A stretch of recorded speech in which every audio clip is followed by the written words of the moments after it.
Uma performance, instalação, um espetáculo contra o racismo e a xenofobia. É assim que o artista sul-africano Brett Bailey enxerga uma de suas criações, chamada Exhibit B. Atores negros compõem o que a gente pode chamar de quadros vivos. A experiência faz uma releitura das exposições que exibiam africanos pela Europa e Estados Unidos no final do século XIX e começo do século XX. Homens e mulheres negros olhados com curiosidade, às vezes científica, vistos às vezes como aberrações. Desde a primeira montagem, há quase 5 anos, a performance sofre duras críticas dos movimentos negros em todo o mundo. E no Brasil, a polêmica foi instaurada desde a seleção para a participação de atores nacionais neste espetáculo, que seria uma das atrações da Mostra Internacional de Teatro de São Paulo. A Mayuzi Tulan foi uma das atrizes que fizeram essa audição e iria participar da instalação do espetáculo. O ator Sidney Santiago fez a audição e desistiu de fazer parte do grupo. Eles estão aqui para falar com a gente sobre esse assunto junto com o Eugênio Lima, que é do grupo Bartolomeu de Teatro e que, de certa forma, foi um mediador dessa discussão que aconteceu desde o ano passado, né? Tentou, né? Tentei. Tentou, né? Tentei. Eu queria começar com você, Mayuzi. Ok. Diante de um espetáculo que já em outros locais do mundo geraram tanta polêmica e que já tinha essa discussão instaurada, por que é que você decidiu aceitar fazer parte desse espetáculo e de comprar a ideia desse artista sul-africano? Ok. A minha fala ela não é uma fala única, mas é a fala de hoje, né? Depois de todo um processo de um coletivo que tem algo a dizer. Claro. Dos outros atores dos que outros também atores que foram também selecionados e aceitaram. Isso mesmo. Hoje nós somos em 18 atores que vamos... Bom, depois eu falo disso depois. Mas a minha vontade, na verdade, quando eu fiquei sabendo da performance, é ver qual que era. O que é isso? Porque tinha muito burburinho, inclusive online, né? Quer dizer, online, várias críticas, o movimento, muita gente falando contra. E como eu fui chamada para fazer essa audição, eu quis ir ver qual que é o trabalho, o que ele queria dizer. Não só eu, mas na época eram 100 atores, né? Que depois foi reduzido para 30, né? Ele escolheu 30 para fazer a performance. E diante do que eu vi, eu achei... Na verdade, foi até uma conversa depois que a gente teve numa avaliação, era uma linha muito tênue entre ser uma coisa que o movimento falava muito, né, dessa questão de um homem branco falando sobre as questões negras, de um trabalho racista, e de um outro que era o que a gente pode discutir a partir desse trabalho. Então, isso é que me motivou a estar lá. Eu posso transformar também, junto com esse trabalho, e trazer à tona discussões que eu acho pertinente. Inclusive não.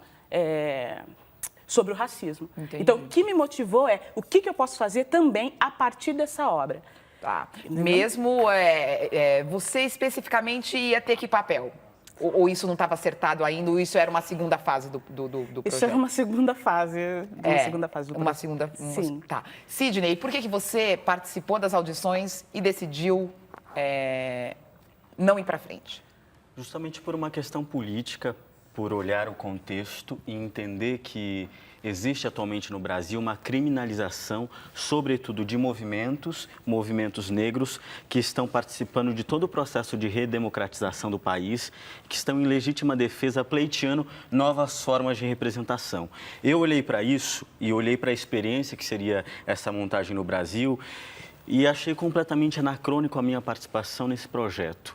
Olhei e disse, não é o momento para esse espetáculo vir, é o momento de instaurarmos um debate, né? A gente vive o cotidiano onde a polícia mata 5 jovens que saem simplesmente para comemorar o emprego de um com 110 tiros. E existe um silêncio de todo o conjunto da sociedade brasileira. Então, eu acho que é um tempo da gente falar, discutir sobre invisibilidade, sobre racismo, sobre extermínio. E não, de alguma forma, corroborar para representações que são viciadas num olhar criminoso. Né? Um olhar pautado no racismo. Entendi. Eugênio, como é que você entende isso? Você acha que essa discussão proposta pelo artista sul-africano ela fica esvaziada a partir do momento, a discussão dele sobre o racismo, sobre xenofobia e sobre o problema do racismo no mundo, ela perde força quando ele coloca um ator negro em situações degradantes, quando ele recria algumas dessas situações? Não, eu, sinceramente, eu não vejo o espetáculo como racista. Eu não vi o espetáculo, eu vi um vídeo do espetáculo. Eu acho que o espetáculo tem uma série de questões. A principal delas é que ele não dá conta do conteúdo que ele propõe. Mas ele tem uma coisa muito interessante, que é uma coisa que no Brasil é pouco falada, que é mostrar quem fez, quando fez e quem lucrou com a escravidão e com todos os processos de opressão ao longo do tempo. Ah, e como é que ele faz isso? Ele faz isso porque, assim, por exemplo, tem algumas instalações que tem a história. Por exemplo, a instalação das mãos. As instalações das mãos é de um período do Leopoldo II no Congo. Foram cortadas porque se você tinha um certo erro, você era amputado o seu braço, você não conseguia coletar o número certo de pedras. Em 6 meses foram amputados mais de 6.000 pessoas. Esse dinheiro é o que financiou uma série de coisas que a gente chama de modernidade europeia, por exemplo. Entendi. E que num país como o Brasil, onde todos os documentos da escravidão, a grande maioria deles foram apagados, essa eu achava uma discussão pertinente. Qual que é o meu ponto em relação a isso? Eu acho que ele esbarra no martírio do corpo negro. E acho que ele esbarra na ideia em alguns lugares, de um fetichismo sobre o corpo negro. Mas eu não acho o espetáculo racista. Porém, por que eu fiquei contra num determinado momento? Eu me reuni com o Brad umas 3 vezes, conversei também com os produtores e tudo, mas foi num momento que eu falei assim, depois de participar de um debate, eu falei assim, qual é o preço para se fazer esse espetáculo? Literalmente, o que quer dizer ir até as últimas consequências? Quer dizer garantir que para a exibição desse espetáculo, para que jovens negros tenham o seu legítimo direito de se expressar política e poeticamente, outros jovens negros têm que ser reprimidos pela Polícia Militar do Estado de São Paulo, que é a polícia que mais mata no mundo e que mata a juventude negra? Eu falei, não, isso não é possível. Não tem nenhuma condição política. Só que, no meu entender, o cancelamento do espetáculo hoje, ele não se deu nessa chave. Ele se deu numa chave, que é uma chave muito complexa, que é do esvaziamento político. Quer dizer, olha, não tem dinheiro, não teve dinheiro, não foi possível fazer. Foi isso, inclusive, que os curadores falaram aqui pra gente, que o espetáculo não aconteceu, porque teve um corte orçamentário. É um espetáculo que pode vir para o Brasil num outro momento, inclusive mais fortalecido diante da discussão que se instaurou. Agora, tem um esvaziamento que aconteceu, e eu acho que é isso que é um ponto.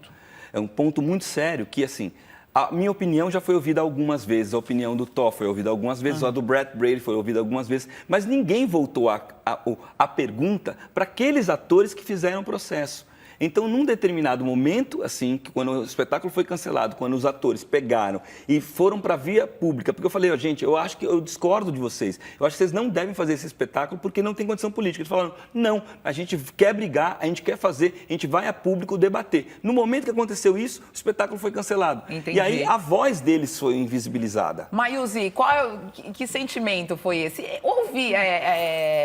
Você teve dúvidas no meio do processo? Claro. Muitas, né? Muitas. Muitas, mas eu acho que com o coletivo, e a gente passou por um processo, ao mesmo tempo, não é longo, um processo curto e muito tumultuado, mas a gente foi se afirmando, a gente foi se entendendo, e cada vez mais tentando compreender o que era esse espetáculo dentro dessa sociedade. Então, para mim, isso foi, de vez ficar mais fraca, a gente foi se empoderando e falamos, não, a gente quer falar, e a gente vai falar. E eu vou me expor, e eu vou expor meu corpo, porque isso é uma decisão política. Sim. É uma decisão política muito forte. Sim. E consciente. Ela não é inconsciente. Ah, sim. Isso é importante. Sim, porque a gente acha que esse é o momento, inclusive, que o Sidney fala, desse debate, esse é o momento. E a gente... esse é o momento. Agora, uma das críticas... Tem várias, e eu queria que vocês pensassem junto comigo e a Mayumi também ali provocando. Uma das críticas é de que seria um espetáculo e uma instalação para explorar, dessa vez, um sentimento de culpa de um público branco. E que o público negro já sabe de tudo isso, vive isso todos os dias e que seria mais uma vez um espetáculo para o público branco. O que você acha? Eu acho que são várias questões dentro da sua. Por exemplo, quando esse espetáculo vem e boa parte desse espetáculo também seria custeado por verba pública, a gente precisa entender no Brasil quem acessa essas verbas.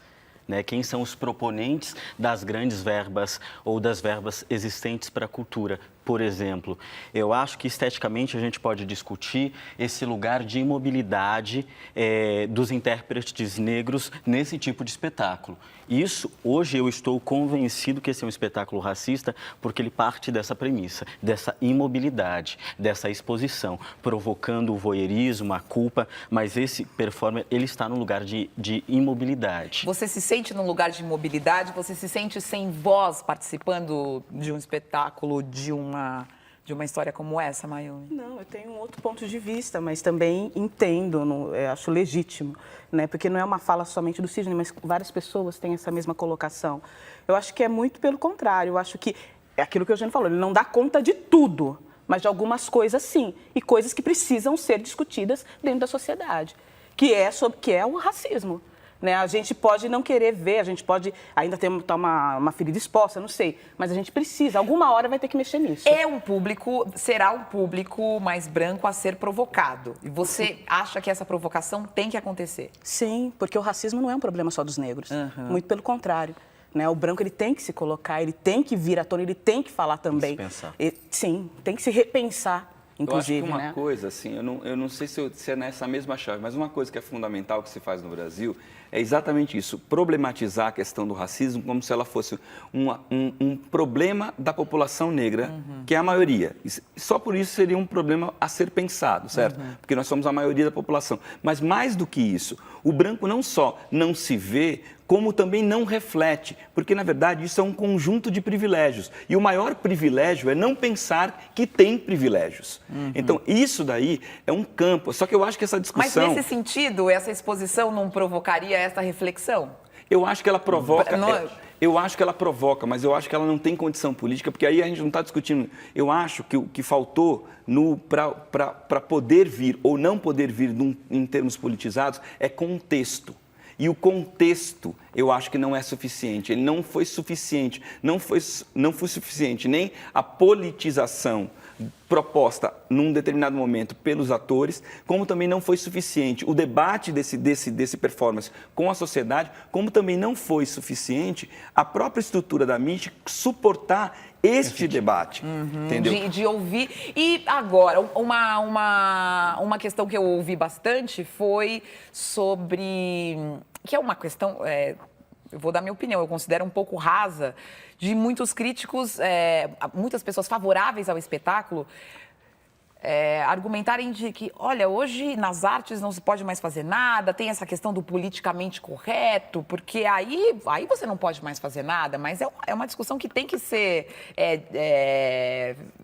colocada em questão, né? A gente está vivendo um momento muito ímpar na sociedade brasileira, que é quando boa parte da população, que era completamente negligenciada de todos os processos, inclusive artísticos, estavam sempre à mercê, né? Então, quem fala e advoga sobre essa ideia do politicamente incorreto, da censura, no mínimo quer manter os seus privilégios, né? Essas 2 semanas a gente viu como a pseudoclasse artística e intelectual paulistana e carioca lidou com essa situação, simplesmente criminalizando movimentos que querem outros tipos de representação. Quando a gente vê essa quantidade de stand-up comedy, por exemplo, discutindo essa questão, a gente vê uma manutenção de privilégios, falar de outros grupos que sempre foram marginalizados. Eu acho que... reproduzir gags do tempo da escravidão. O que a gente vai aprendendo e tem que aprender é que... o movimento negro, os artistas negros, as pessoas negras... têm opiniões a respeito de todas essas coisas e estão falando sobre isso. Talvez isso ainda não seja captado da forma que deveria ser. Não se está fazendo censura, mas você está dando opinião sobre algo que te diz respeito. Então, sobre esse assunto, sobre a censura, eu acho que isso daí é uma bravata ideológica. Quem censura é ou o Estado ou o poder econômico. O movimento social não tem condição de censurar. Tanto é que a peça não veio porque o movimento social censurou. A peça não veio por uma questão econômica. Ou seja, em algum lugar está instado nessas duas formas. Entendi. Mas isso não é questionado. O que eu acho, de verdade, a respeito disso, é que a gente precisa deslocar o campo de discussão. Eu acho que está muito blindada essa discussão. As posições são muito... não estou falando só do movimento social contra os críticos, estou falando assim, discutir o racismo ele tem que ser de uma maneira mais ampla, tem que ser uma maneira mais transversal. A gente precisa trazer, por isso que no plano das artes está tendo esse conflito, porque o plano das artes ele é um plano transversal. A gente já teve outras situações sobre isso. É o plano simbólico que dando conta de discutir ou pelo menos problematizar algo que no campo da política, no campo da economia, no campo das relações sociais está completamente naturalizado. É por isso que uma coisa como essa. Só que eu acho que tem que haver um deslocamento de forças para isso, né? E essa crítica sobre a censura, sobre isso, é uma crítica muito rasa, porque ela não coloca a discussão em outro campo. Eu tenho várias críticas a determinados procedimentos. O principal deles é a invisibilidade da própria estrutura. Para poder criar toda essa tese, eu tenho que invisibilizar os atores, por exemplo, que estão fazendo a performance, que se foram taxados como se eles fossem alienados, politicamente incapazes, que não tinham consciência, e na verdade não é nada disso. Entendeu? É claro. Muito obrigada pela presença de vocês, foi importante a gente falar, esclarecer, dar voz aos atores que iriam participar da performance e possivelmente participem se ela vier mais uma vez, e que vocês vão estar dentro da Mostra Internacional de Teatro fazendo também uma leitura de toda essa questão, né? Toda, sim. Então, que dia? Dia 4, agora de março, às 22 horas, no Centro Cultural São Paulo. Uma performance em legítima defesa. Legítima defesa. Uma performance em legítima defesa. Muito obrigada pela presença de vocês. É um prazer tê-los aqui. Um prazer todo.